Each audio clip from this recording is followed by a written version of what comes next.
I think the first biggest challenge is just moving things around all the time. Like we have to set up the store, remove the clothing if someone's renting out the space. So it's just a lot of like moving things around. I don't even have a gym subscription anymore. Like I always lifting stuff. Today, I'm interviewing a 23-year-old creative entrepreneur who has the ambition to turn her living space into different streams of revenue, from furniture reselling to running a vintage shop and renting out their space for brand photo shoots. Hello, hello. Oh my goodness. I cannot believe. Wow. I came to your studio a few weeks ago and I was super inspired by Justin and your story and how you got started. And I would love for the world to know, like, tell me a little bit about yourself. Tell me a little bit about your journey to where you are today. Okay. So first off, when I was young, I was always known as the artsy person. I was always into DIY. So that's something that was like always in my nature. And then when I went into high school, my parents led me into more of a science path. Yeah. So I didn't get to pursue this, but there was always like a part of me that knew that arts and interior design was really what I wanted to do. So when I first got into university, I had moved out just so I would be like closer to school. And it was just hard to pay rent. So I started like selling furniture that I thought would resell for more. And then it accidentally became my side hustle and eventually led to where I am today. So I was able to just drop out of school and pursue this full time. Tell me a little bit about selling furniture. Because obviously the pieces that are here in this room right now, they're not just furniture that you're getting at IKEA. They're unique, very unique, modern pieces. But tell me a little bit about the style. Yeah. I think the first thing you should do is learn about the history of furniture and get into designers. So that's something that I did on my own. I just would look through Pinterest and see like what was the style of furniture I liked.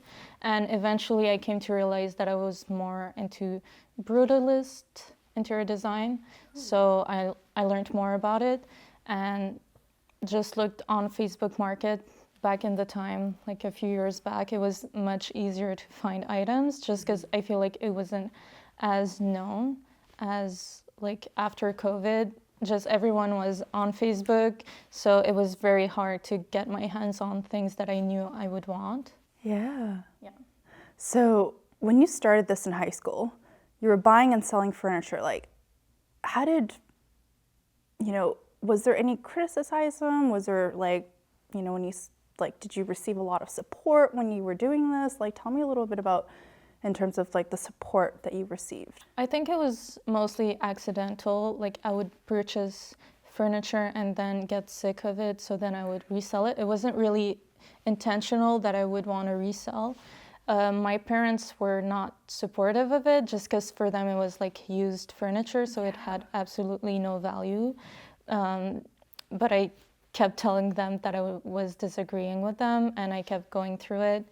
It happened a few times that they were like on the verge of throwing away my vintage furniture just because they thought it was trash. Wow. Yeah. So with the furniture pieces, like, do you shine them up? Do you put paints and like really like? I mean, when it's like wood, I would refurbish it or sometimes like just give it a quick clean. Yeah. But there's no major, like the most I did was like reupholster something on my own, but that's pretty much it. Like, okay. Yeah. Wow, very cool. And so tell me a little bit more about, in terms of, taking the steps from buying furniture in high school to moving into this incredible studio that we're currently in right now in Old Port, Montreal. Tell me a little bit more about how you found this place and how you're able to, rent the studio out and host events and also sell fashion here as well. Like, tell me a little bit more about how you found this place. I'm so curious. I mean, the place, I found it on accident. It was like listed just the exterior, and I just thought like I would visit it. I visited with my boyfriend, and we were pretty disappointed the first time we came in, but because it wasn't in this state, but we saw the windows, the huge space, so we decided to visit it a second time, but with a different state of mind, just like looking at what we could change to make it what we want. And actually it was the perfect space, so we decided to like sign the lease. Tell me a little bit more about, you've obviously saw a lot of inspiration with this apartment, and from what you guys showed me through the tour, like I saw bricks on the walls, like you guys renovated and changed the railings, furnished, painted and furnished the kitchen, the floors, I'm assuming the walls as well, like you repainted everything. Like how did you see that there was potential in this place, given that, it came in a terrible, like it came in a very, not old fashioned, but like more vintage. I don't know how do you. I don't even think it was like vintage. It was just old. Old. It was, yeah, because some people think I wasted a good spot. Yeah. But it was actually not in a good state. There was mold everywhere, so we had to renovate. Yeah. Wow, wow. And what was the process like in terms of renovating the place? It was a bit hard because we were on a very tight budget. Yeah. So we had to learn how to do things ourselves. And like, for example, for the curtains, I could have just bought long curtains, but it was way too expensive. So I just bought some fabric, learned how to sew curtains, and did that. It took several weeks, but. That's incredible. Are you able to like share a little bit of the cost breakdown in terms of the renovations? I'd say it's way less than people would expect, just like a few thousands. A few thousand. Like wow. Maybe below 5K. That's amazing. And like in terms of like, you're renting the space at the moment, and how did you get access to a commercial and residential? Because you also live in this studio yourself as well, which is incredible. I think it was just by luck, and also the area, because the street where we live in is full of commercial like spaces, but they weren't able to lease it to someone who would only use it as a commercial space. So that's where the residential came in. Yeah. How do you feel about, given that people know your home address? It's very nerve-wracking, but at the same time, I feel like I'm less stressed because I don't have to watch over two places, like my store and my home. Mm-hmm. So it's just like there's security cameras and we're always here, so nothing like will ever happen. That's beautiful. Tell me a little bit about ways that you've managed to make money in the space. Like I want to know all the different, income streams that you're currently using just with the space alone, because it's incredible for what you guys are doing. I mean, at first it was very hard because I was only selling furniture. Then we thought of a way that we could maximize our income, and it was to rent out the space as is. People can move the furniture. So I'd say like I would advertise it on Marketplace, and since I've been on the platform for a while, I think the platform algorithm just likes me, so I'm always there. My friends tell me like I'm always the first listing on Facebook Market, and it's kind of annoying for them, but for me it's just the algorithm likes me. So even like my small items that I was sick of, I would just like list them, and then my clothing too. And then it just turned into selling a lot of clothing, and then we had a few contacts that were able to bring us clothing so we could open as a thrift store. Wow. So right now we're doing Monday, Tuesday as a rental, and then the rest of the week just as a thrift store. Oh, wow. And we're selling here and there the furniture. It's just harder because we tend to get more attached now because we're more selective on what we buy. So we're less likely than sell it.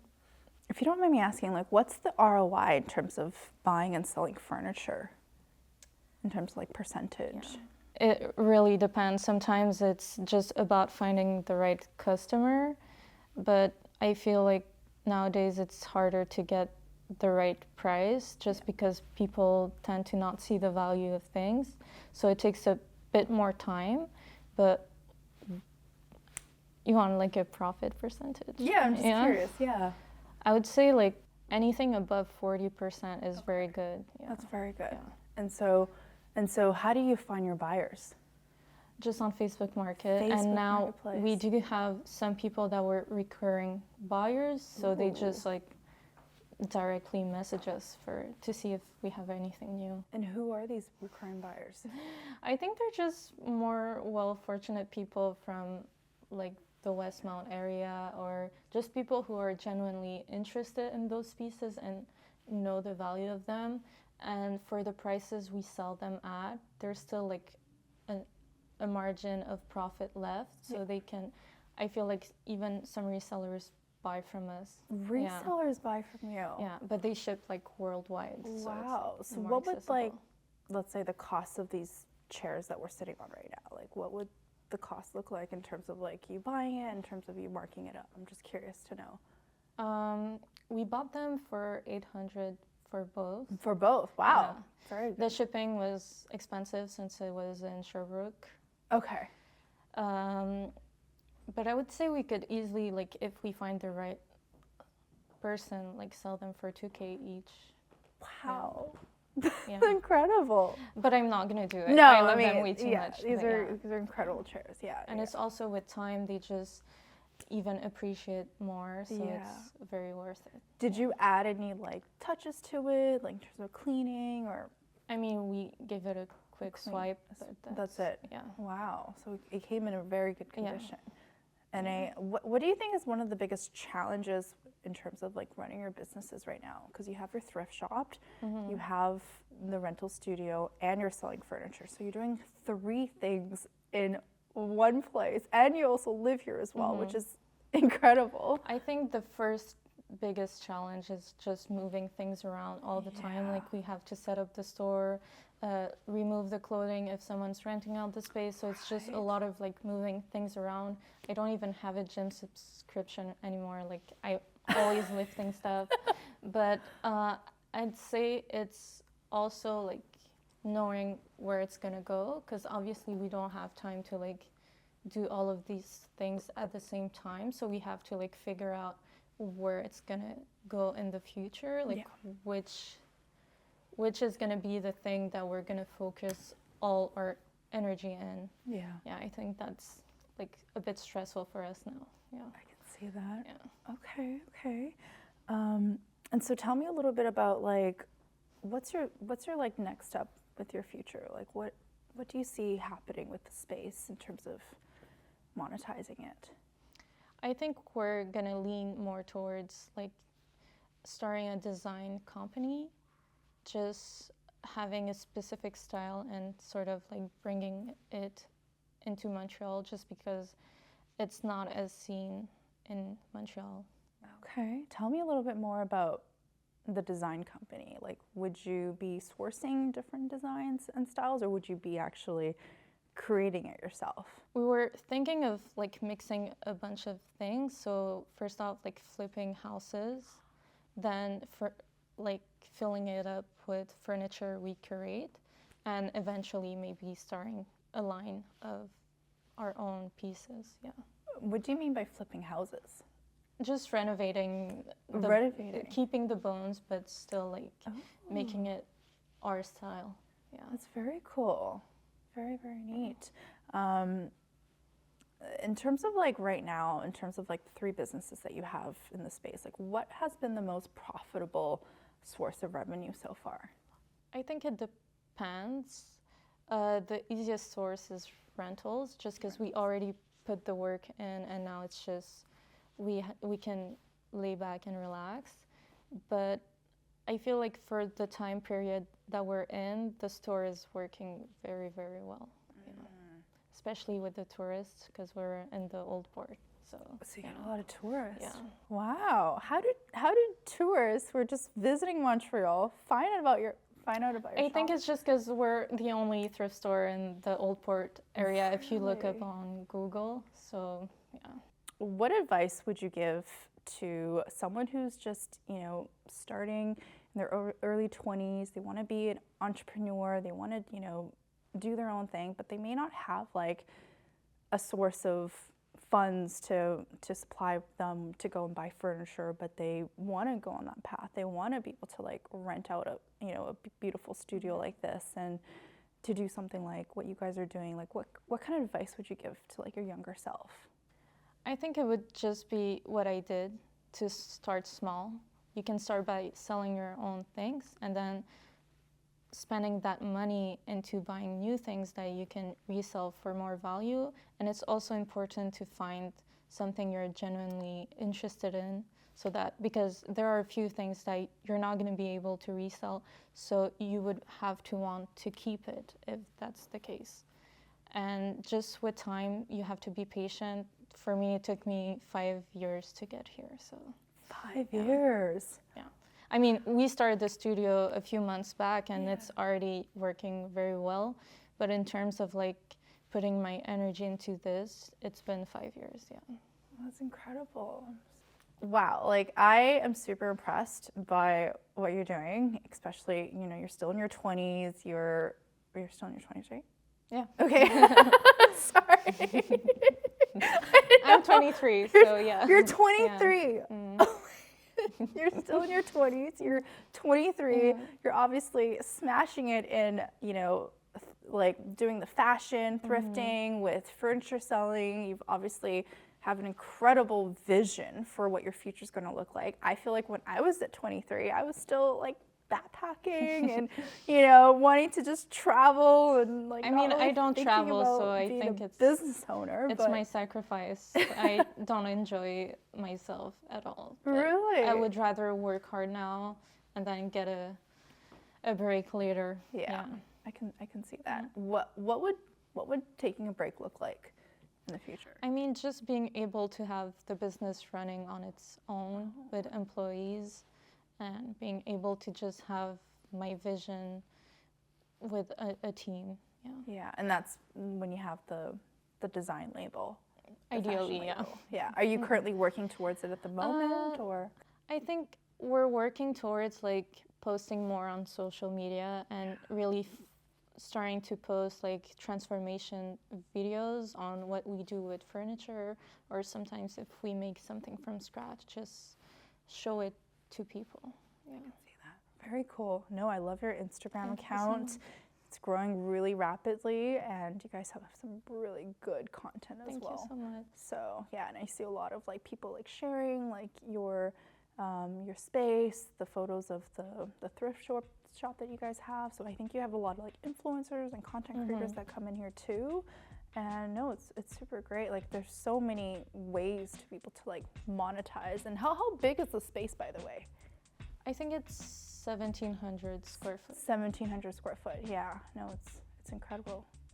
Thank you so much again for Thank being you for on this having me. interview. So appreciate you. It was a pleasure.